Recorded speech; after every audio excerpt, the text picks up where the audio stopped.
Aloha, I am Dr. Melissa Yee from Seeds of Truth.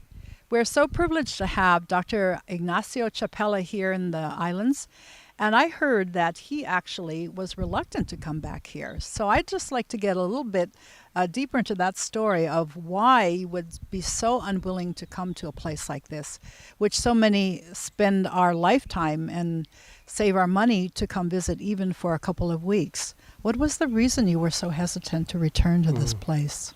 Melissa, first and foremost, thank you. Thank you for your time and your interest and for what you do to make all these questions visible to people.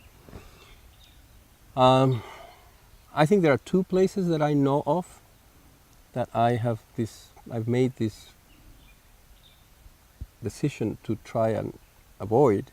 One is Hawaii, the other one is Svalbard. You Yes. know, the polar island. Right, the seed bank. Yes, I've never been there. Even though I worked in Norway, in the far end of Norway, I never went, even though I had opportunities to go. I believe there are places where we shouldn't mess, where humans are not very welcome and shouldn't be. Certain kinds of humans like myself, you know, and not so many, and not so frequently, and not coming by jet plane, and not consuming like we are in LA, you know, and not pretending that this is a paradise that has to cater to my last little need, because the consequences of that are just horrifying. The most visible part of it for me as a biologist is looking at the botany of the place. You know, plants are good because you can see them quickly and easily. And as a biologist, you train to quickly recognize plants by family, by taxonomy, but also by behavior, by their ecology. So it's easy to see the level of madness, the madness of introductions and invasives, all fighting it out over this little, small place in the middle of the Pacific. Also animals, invasives everywhere, taking over, abusing, breaking down, and in a way it is not only metaphorical but also parallel. It's an analog of what we as humans do. What these other non-human species do is similar. And so, you know, it's too hard to be that. It's too hard to look at myself as an invasive. And so it's out of, I guess, selfish avoidance of confrontation with a problem that I always thought I did not want to come here. I'm happy to be here because there are people like yourself and all the people around you and all the people who care about this land in a deep way, who are willing to stay here and fight for it and make it their home. That is a wonderful thing. And that gives me hope. But it's difficult, it is hard. I don't enjoy it the same way that tourists do. I don't just walk into a postcard and I'm happy in it. Why specifically Svalbard? What is about that place that you are reluctant to return Svalbard to? has a somewhat similar quality for me because it is a very delicate place. The ecology of the place is incredibly delicate. It's based on very thin cover of a few plants, microbial mats, things like that, that are the land where polar bears can survive. Of course, polar bears are connected sea and land, just like here. And yet, because there was coal there, the Russians and the Americans and the Norwegians decided to move in there and start mining the coal, and therefore they had to start a city. And now we've decided that it's a tourist destination, so that we can go with the jet planes and see the polar bears die. You know, a lot of what these people do when they go to Svalbard is they have the hope that they will see the last polar bear. And if polar bears can go extinct, better, because then they can say, I saw the last polar bear. It's just such a perverse, horrible emotion that I find it very difficult to be part of that too. Yes, and at the same time, we are so much into the consumerism and the capitalism that we believe will give us happiness and stability. that we continue to allow that to happen. We're seeing that very much here in Hawaii, in Kaka'ako, in all the development of resorts and golf courses, areas which previously had no access to water. And now the water rights issue is always looming there in the background, and yet nobody is really enforcing the laws that were established to restrict the incorrect use of water. So when our governments are complicit in what is happening, Right. many of us really do feel that there's nothing we can do. I think with the young people today that they are starting to become educated and stand up. We're seeing that sovereignty movement in Hawaii growing exponentially, and that's very impressive because it's certainly not what the media is projecting. Yes. Yes, it is very hopeful and very beautiful. Mm-hmm. Okay, if we're going to talk about these two places that you are reluctant to return to, where in the world do you feel that the people are coming together and living a life that's in balance with nature and really finding true happiness? Well, happiness can be found anywhere. Mm-hmm. In fact, that is one of the reasons why I feel I don't want to get used to this. You know, I don't want to get comfortable in Hawaii. Mm-hmm. Because then I would stop seeing the problems with it. Right. So I think happiness can be found anywhere. I learned that in Mexico City, where I was raised. As I watched the massive trees, majestic trees, die down, die back, and realized that nobody was seeing that. Mm-hmm. People just get used to it. When you take something away slowly, you reduce the height of the trees, slowly, slowly, slowly, and then the trees disappear. People are happy. Mm-hmm. And I don't begrudge them that happiness. It's fine that people are happy. But there are places on the planet where the conflict that you see here, this rage of nature against itself and humans against non-humans and all these things is not quite as violent, are places where I think there has been more time for processing of the interactions between non-humans as well as humans. Mm-hmm. So I compare it again with Oaxaca, where I have had some experience, where at least 10,000 years of very intense interaction between humans and the landscape have resulted in forms of governance, rules of behavior and relationship that are upheld. For example, access to water is a really important one, access to soil. You cannot get away with just taking the water away from one place and taking it to the other, because there are people there and there are practices that are enforced that would not allow that to happen. Mm-hmm. So I think the same thing applies to ecology, to non-human things like plants. When you give a place enough time and you do not expose it to an enormous number of interventions and mixings and so on, that ecosystem can take things and make them appropriate to the place. Mm-hmm. A place that is resilient. I think we call that resilience, right? Yes. The capacity to take an insult Mm-hmm. and turn it into something that you can accept, Right. and you can turn into something good. Yeah. So I think there are ecologies that are more resilient, and therefore they can take much more of my intervention that is always disruptive. As a foreigner, I'm always a foreigner in places. Mm-hmm. And there are social relationships, places with social relationships that are also more resilient. I know that being a scientist from Berkeley, coming to a place that does not have that social resilience can be very harmful. Because I can show up in a place and say, I'm a scientist, you're going to do this. You tell people what to do. They believe you, and you can do a lot of harm. Yeah.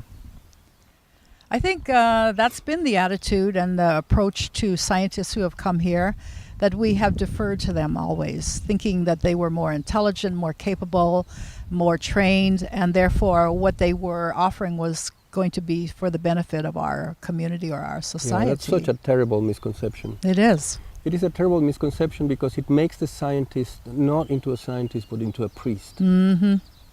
It's exactly the same attitude that people have towards a priest of a monotheistic religion, let's say, who comes and says, God says, Right. whatever I tell you, that's what you're going to do. And that's the attitude that many scientists, official scientists, Yes. have. And what they do in doing that is to sell the word scientist in a really counterproductive way, because science is about asking questions.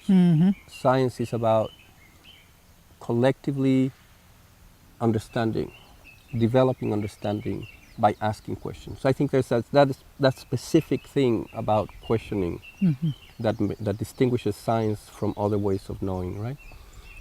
And if you believe in science like that, then you better be open to questioning. You better be open to the fact that you do not understand most of the things that you're dealing with. And you better be open to the fact that people who live in a place are likely to know a lot more than you about that place. What kind of hubris and arrogance do you have to come into a place that you know nothing about and pretend that you do?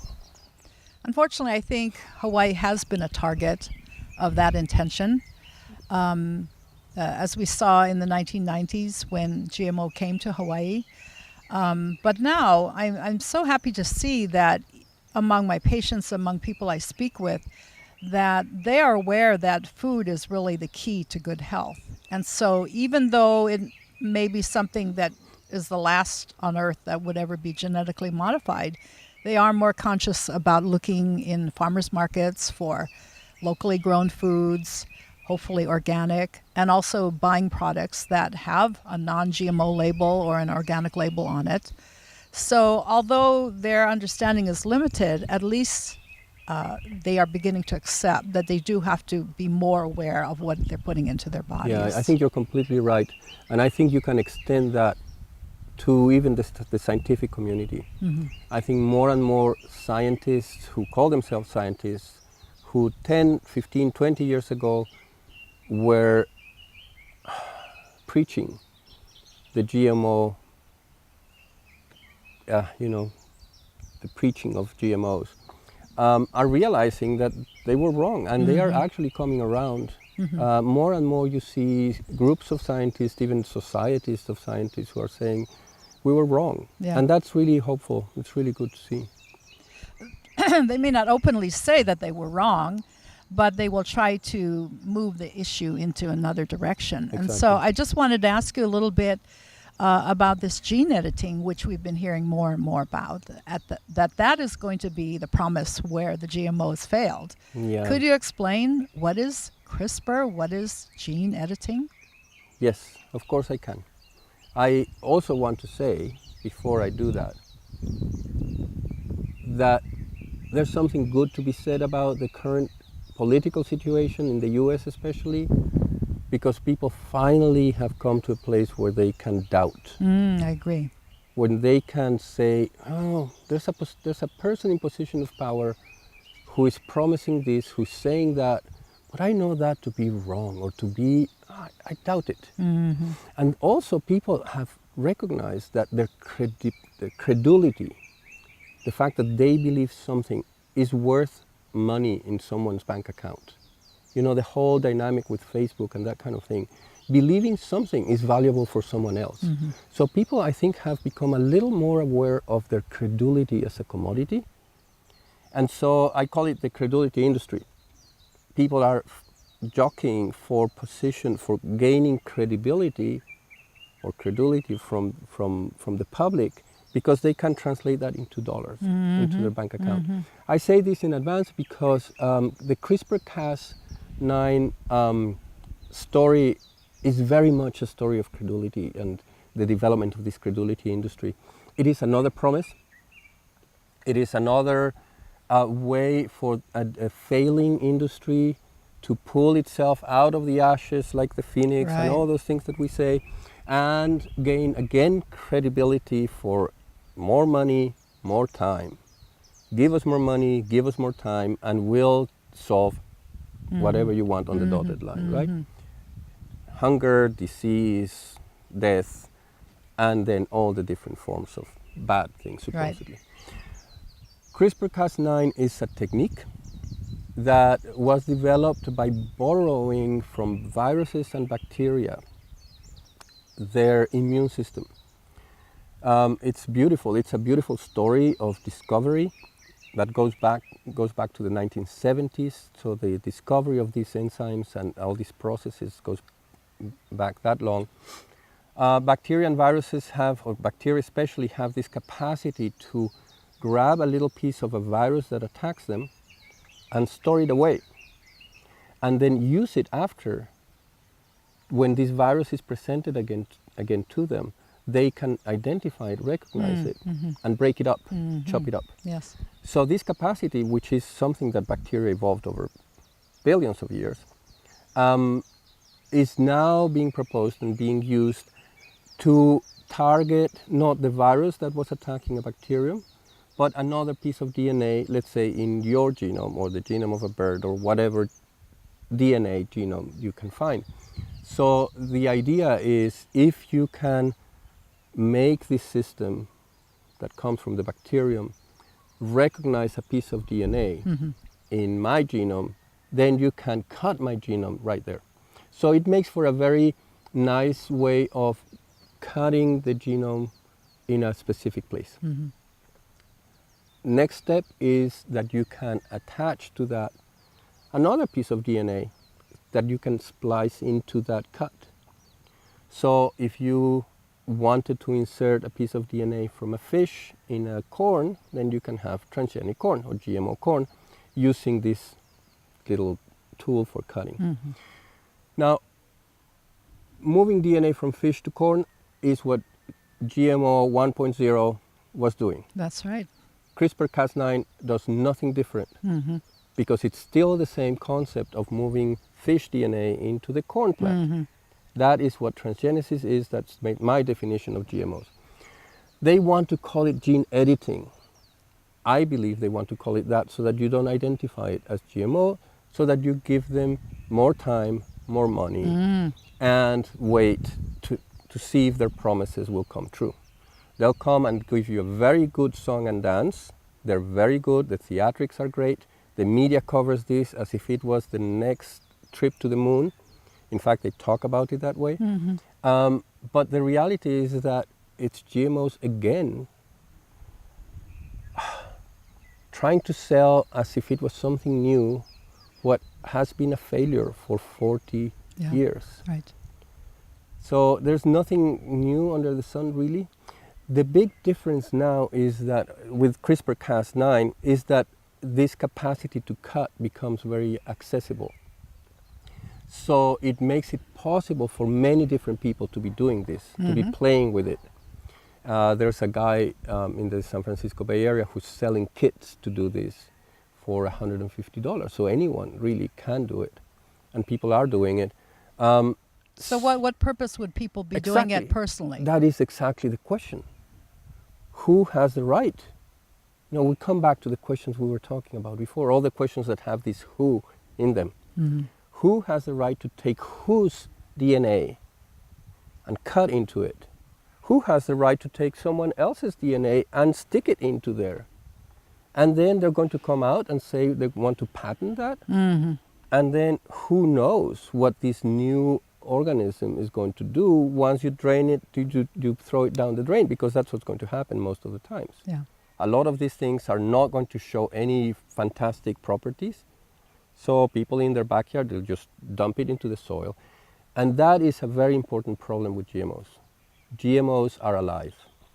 So the contamination with GMOs is different from the contamination with oil or pesticides, because the amount of pesticide that you put in a field, bad as it might be, is limited. And it will only go so far.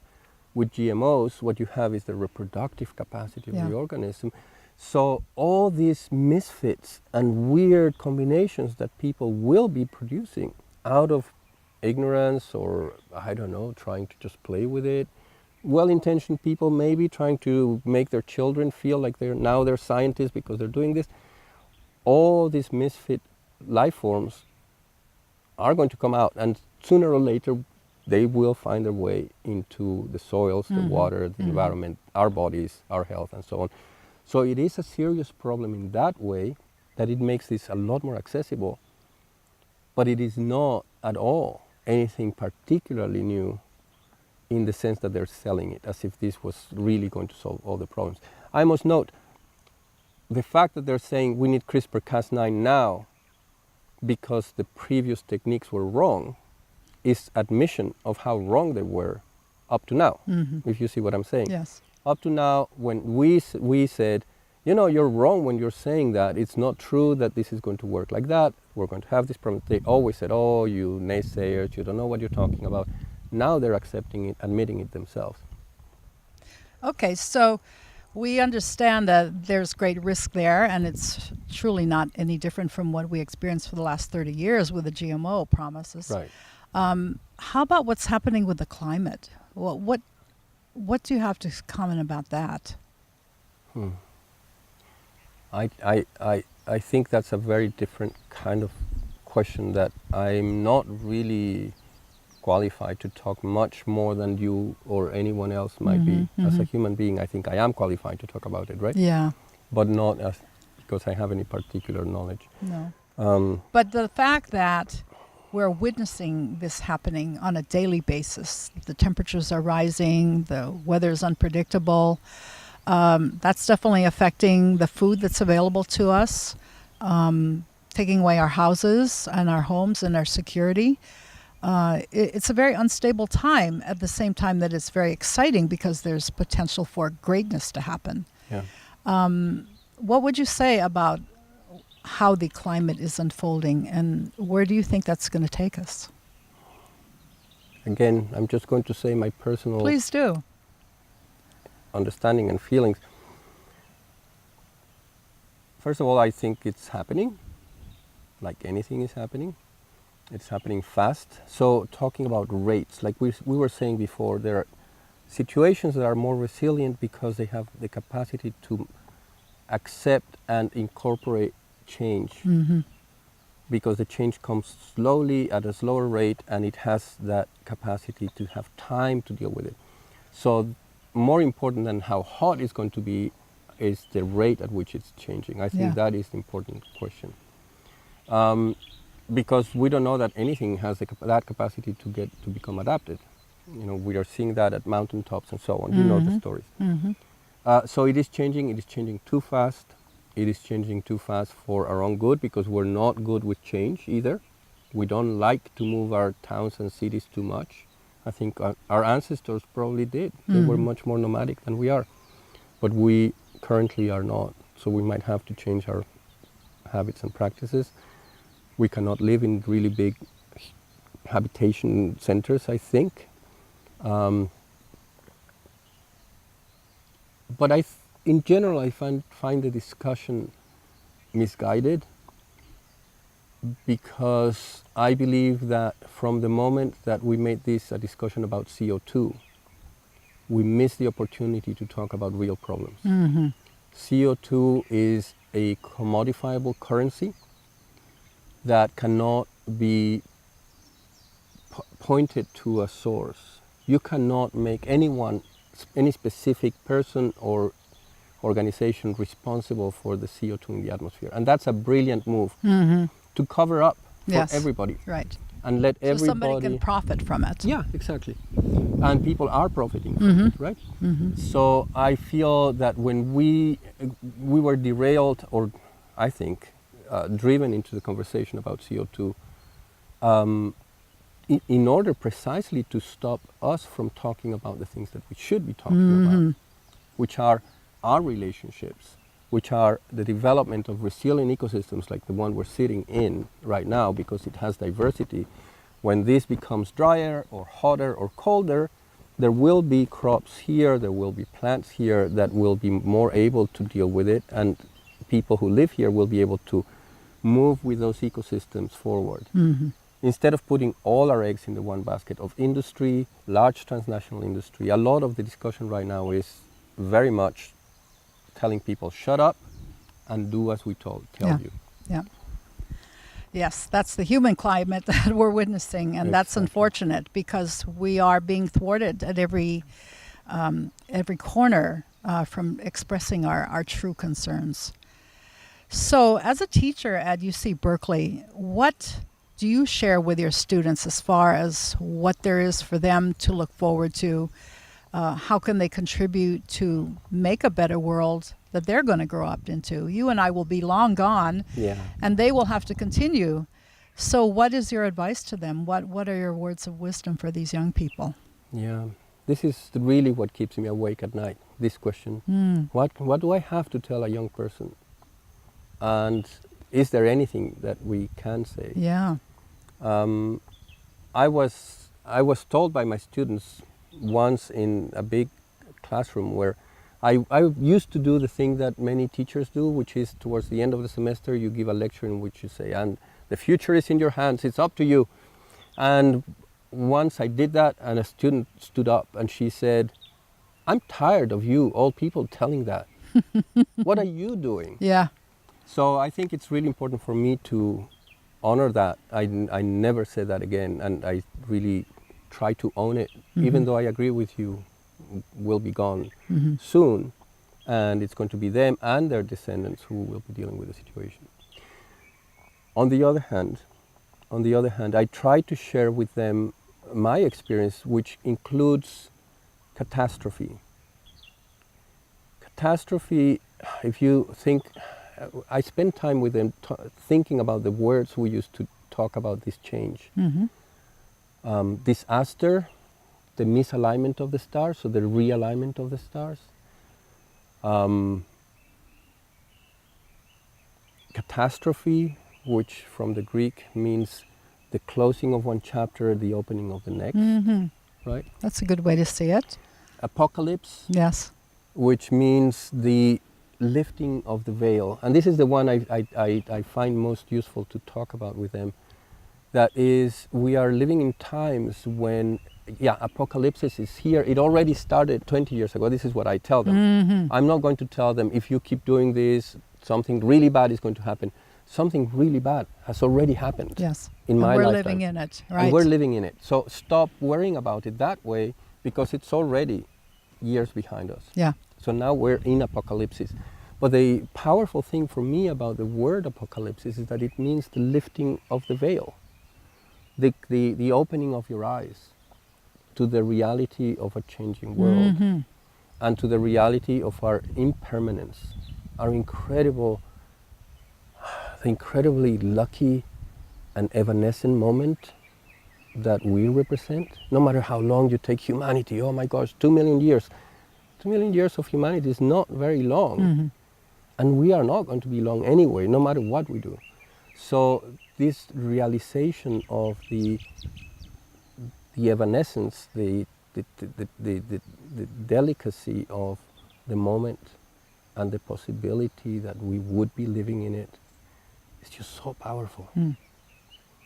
And you would think that that makes you be more despondent and say, okay, let's just party until the ship just goes down, right?